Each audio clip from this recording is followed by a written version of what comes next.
Hi everybody, this is Dee at Aloha Astro, and we're looking at a full moon in the fixed fire sign of Leo today, January 25th, 2024, occurring at 12:54 p.m. Eastern Time. Let's take a look at the forecast for the energy that this full moon is bringing.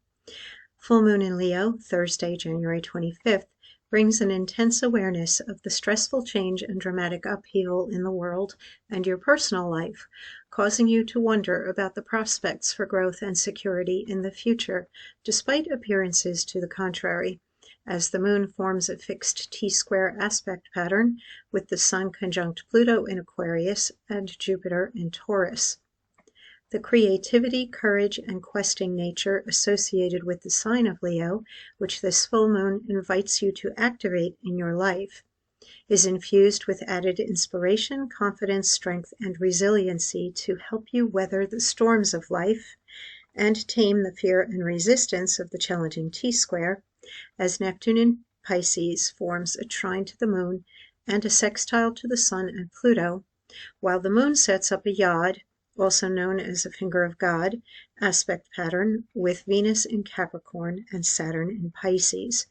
Mercury conjunct Mars in Capricorn, square to Chiron conjunct the North Node in Aries, and trine to both Jupiter and Uranus in Taurus indicates that where there is a will and a clear goal held in your mind, you can convert your fear to action, and you may be surprised to find that things turn out better than you had expected they could.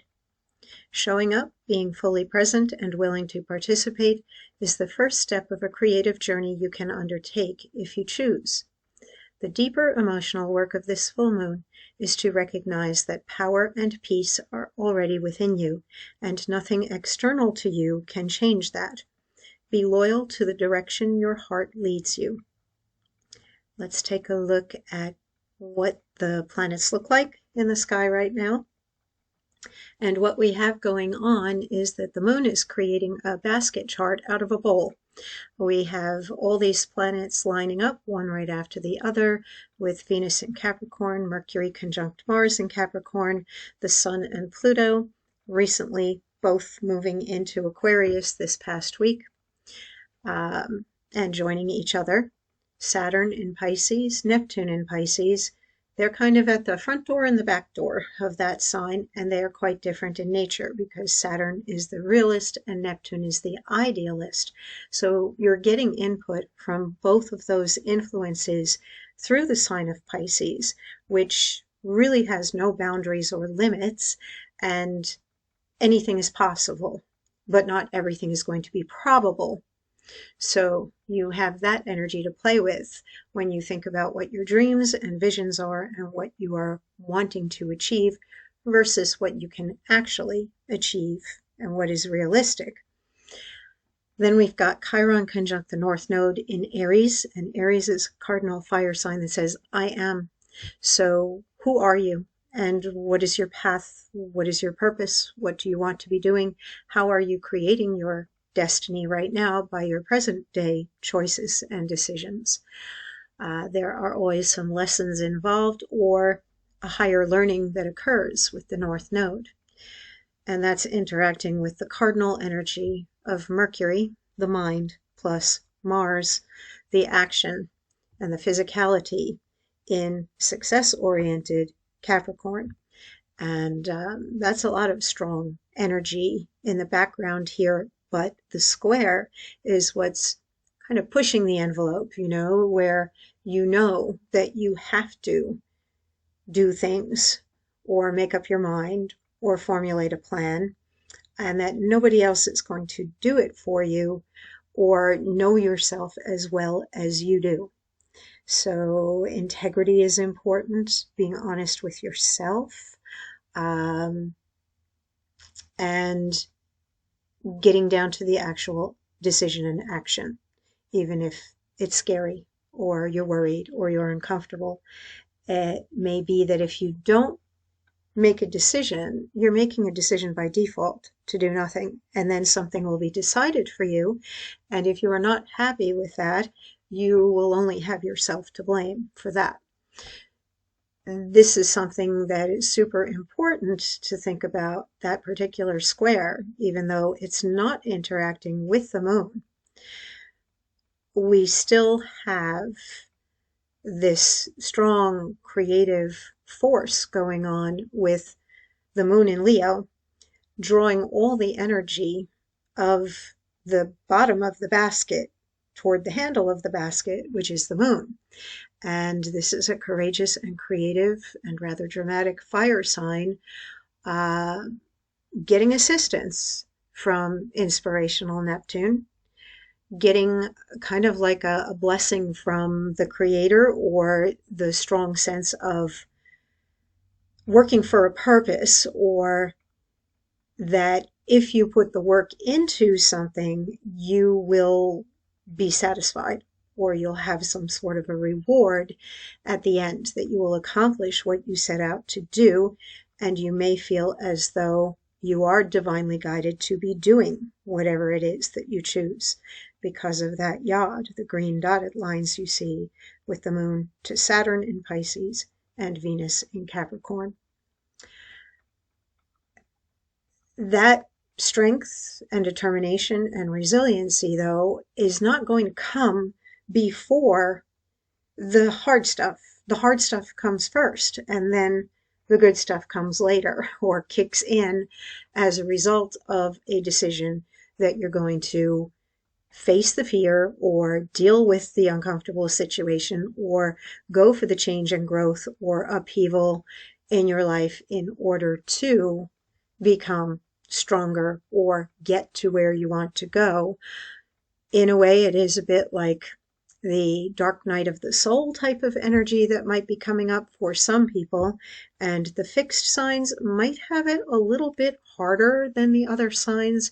So if your sun sign is Leo, Scorpio, Aquarius, or Taurus, then you're feeling that T-square, and it's triggering your sun. And there may be a greater sense of urgency for you, that you have to regain some sort of sense of self or emotional control, and the ability to make decisions for yourself for your greater good.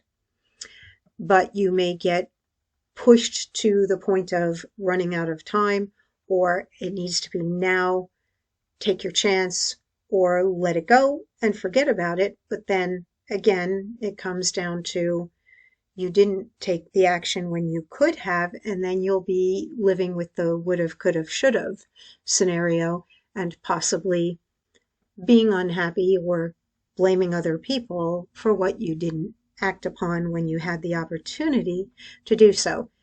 And all the signs, yes, that Chiron, North Node, Mercury, Mars is cardinal energy, and it is saying, choose your actions and your thoughts carefully, and know that they are going to show up in your future somehow as something that you created now. And we have a creative fire sign full moon. Look to see what house or area of life that moon occurs in, and that is where you're going to be feeling the most energy, or having the most things come up in that particular house.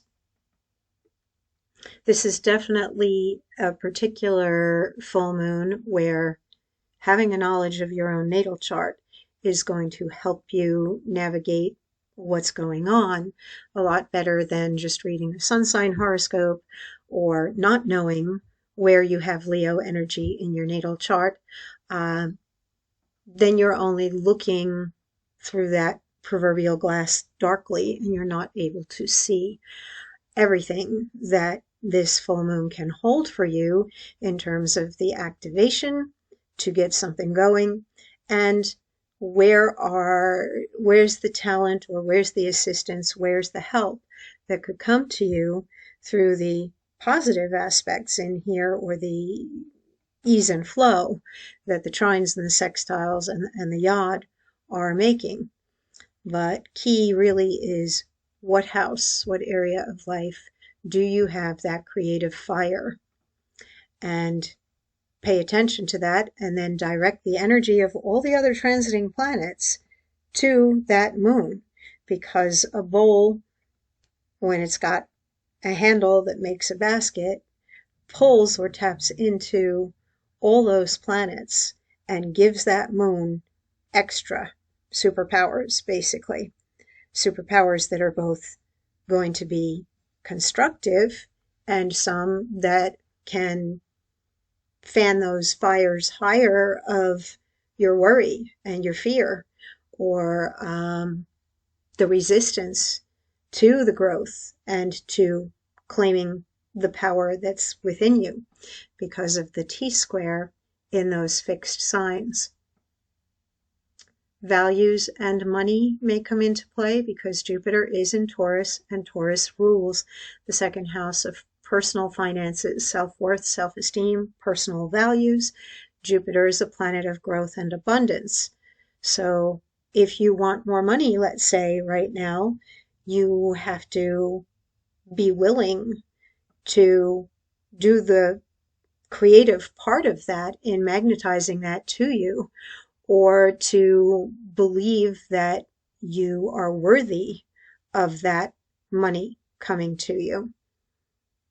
But it doesn't have to be money. It can simply be, how do you feel like more or become more? How do you step more fully into your uniqueness, your individuality, your power, your talents, because of that creative Leo moon, and do something with it? I think anybody who has a particular talent or a skill is almost obligated to use it in this lifetime, and it's a shame if they are not. It's a shame if they do not, because they could become so much more by sharing that talent, and the world becomes such a better place because they shared their talent with everybody else. Leo is about the creativity on a personal level, but Aquarius energy, where the sun sits, that's where the creativity is shared with the larger group or organization, and the larger group benefits or gains from what the individual has. So please do not be afraid to bring out your talents, share your talents, and show off a little bit. It's not just selfish. In fact, some of what Chiron in Aries with the North Node is saying is, it's not selfish to improve yourself, better yourself, and become a professional at something or become an expert at something. And how would anybody ever get there? By doing the thing, by doing it. You have to do it. There may be some loss, release, or letting go at this full moon, just as there can be at any lunation, but particularly with Venus square to Neptune,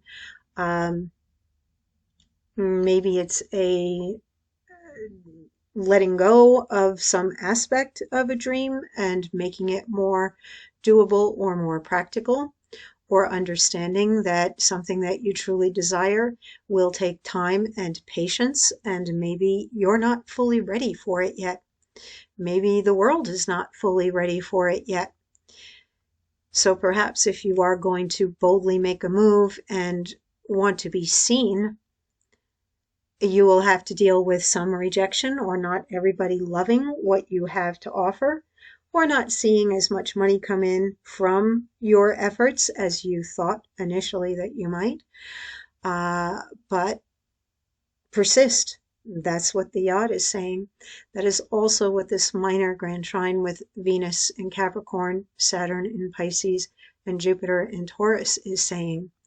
If something's worth doing, it's worth doing it well, rather than doing something slipshod or not at all. And it may take tweaking and improvement and persistence and practice until it is refined and reaches the ultimate best that it can be. So patience, you'll get there. You might have a fantastic creative idea right now, We still have the planet Uranus, which rules Aquarius, and we've got the Sun and Pluto in Aquarius right now. So there's a little bit of a resonance going on there. This planet of change and the unexpected, as well as genius, will come out of retrograde on the 27th. 2 days to go. And in fact, if you want to be free and clear of both what I call the full moon hangover, where you're processing everything that comes up at the full moon, as well as anything retrograde that would show up in the natalization of initiating something like incorporating a business or buying your web domain or anything that you're thinking of starting, waiting another 2 days will not hurt to make sure that you are going to have that planet in its forward motion rather than retrograde within that chart. And we are going to be looking at all of February and I believe all of March and a part of April with no retrogrades, which is very nice. So gear up. Maybe make your plans, ideas, and sketches on paper at this full moon and work on tuning into yourself and figuring out what do you love so much that you would do it even if you don't get paid. That's a good question to be asking as well, and bolstering up your determination and your confidence that this is why you're here and this is what you're supposed to be sharing with society.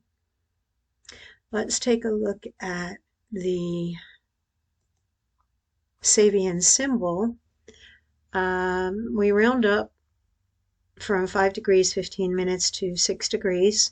A conservative old-fashioned lady is confronted by a hippie girl.